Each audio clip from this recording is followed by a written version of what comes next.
Disappointment.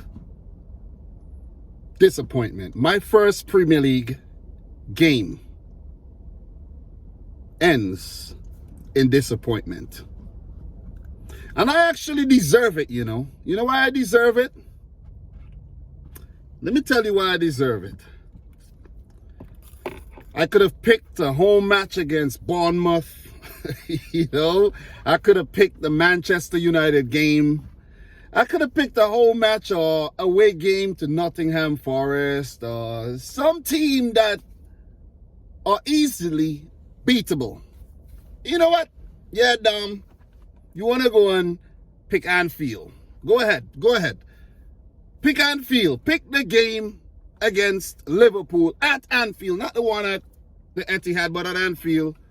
To be the game that is your first Premier League experience. The Anfield experience. Let me tell you guys about my experience, okay? Let me talk about the game as well. First of all, congratulations to Liverpool, the Liverpool fans, on the win. Because it's a massive win. Beating the champions of England and, you know, just the rivalry that has been going on between Man City and Liverpool.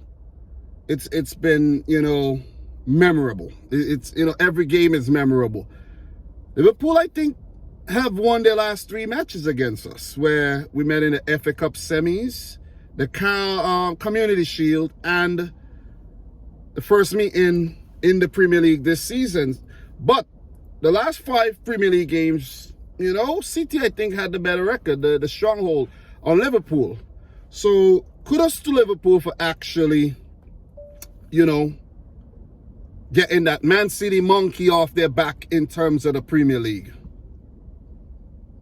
First loss for City this season. So Liverpool proved that, you know, they might actually be the closest to Manchester City, despite being 8th in the table, 13 points, 10 points behind City with a game in hand, right?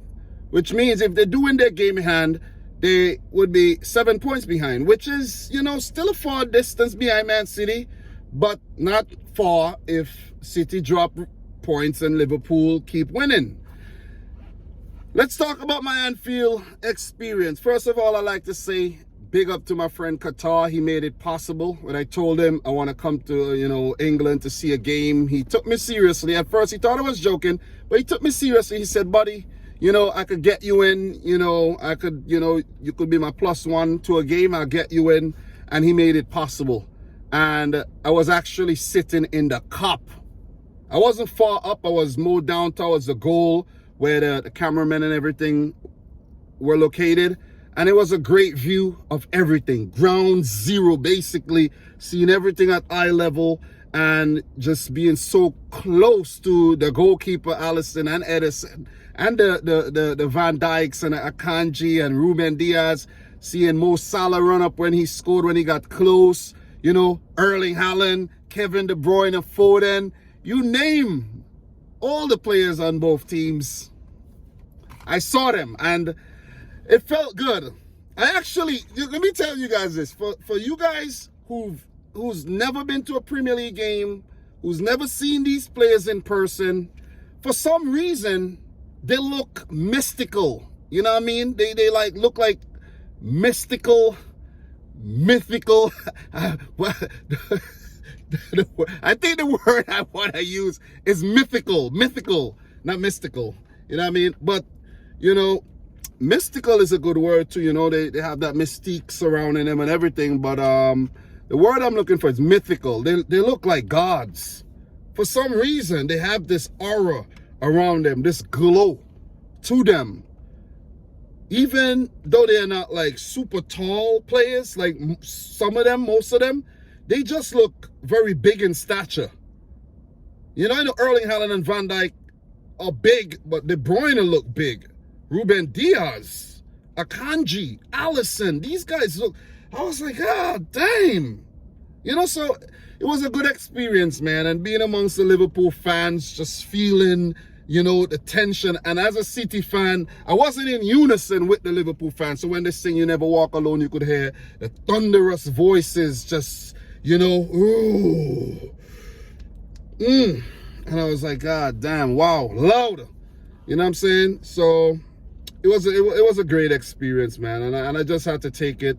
When we scored and then the goal was chalked off, it felt good to hear the hush amongst the Liverpool fan and the hush around the stadium. But then obviously the goal was chalked off, and then the cheers for Liverpool from the fans and everything, and just being there, man. Guys, go check out some of the clips that I put out. You will see exactly what I'm talking about, because I won't be editing this video or putting anything in between.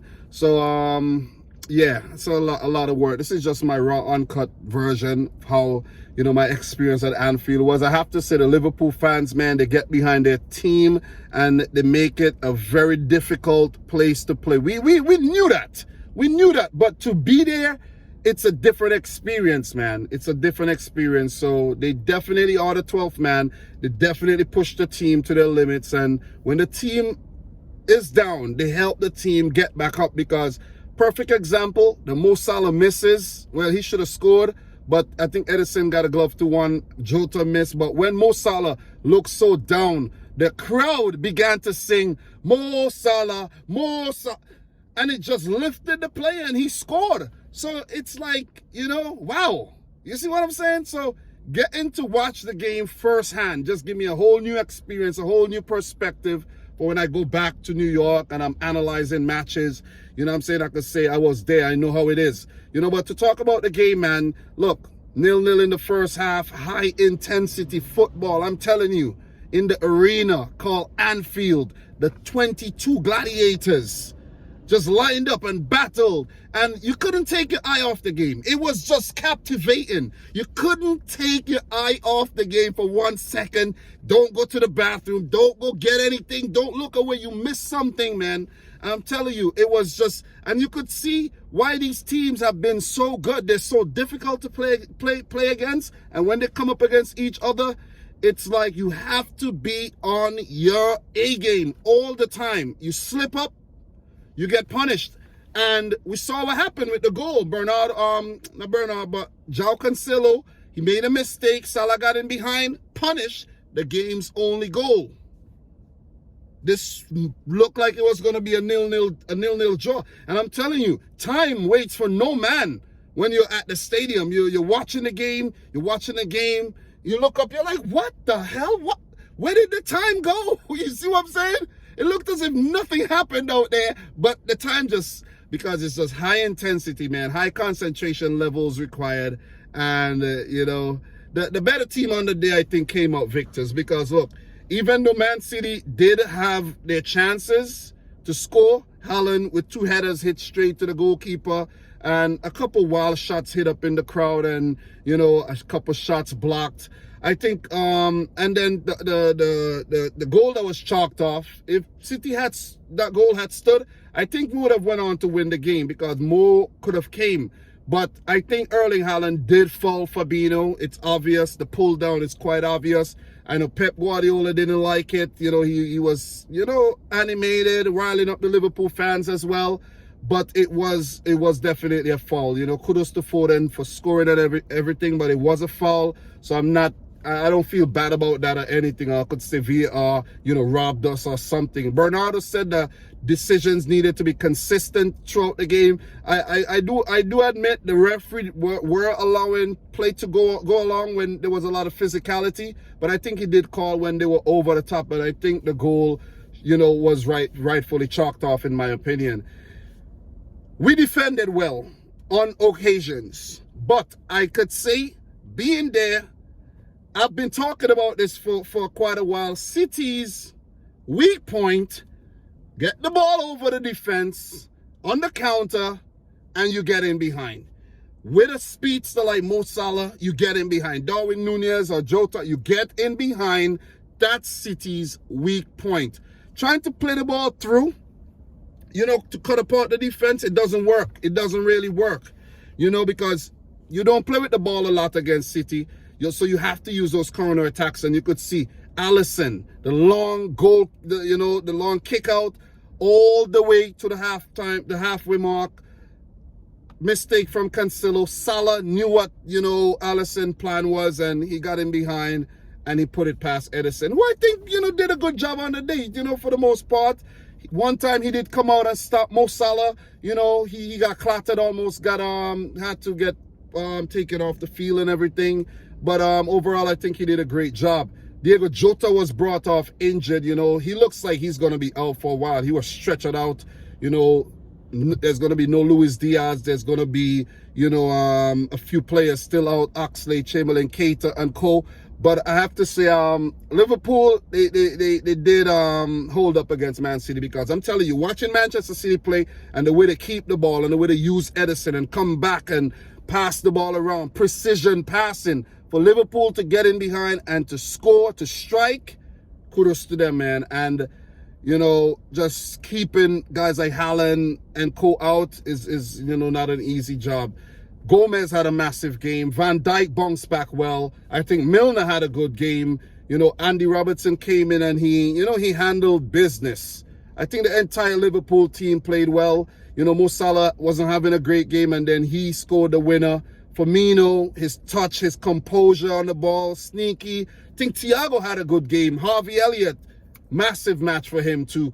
So I think, overall, Liverpool did pull things back in the second half with the help from the fans, who were, 150% behind their team, and they came out victors. They deserved the win, in my opinion, man. I ain't gonna stay here and cry and whine about losing or whatnot when we did not take our chances. Kevin De Bruyne did not have a stronghold over the game as well. He never had an opportunity to really shoot, and Ilkay Gundogan. It was great watching these guys live, man. It was really, really good, and I feel like I've ticked something off of the bucket list. Seriously, my Anfield experience, it was a great one.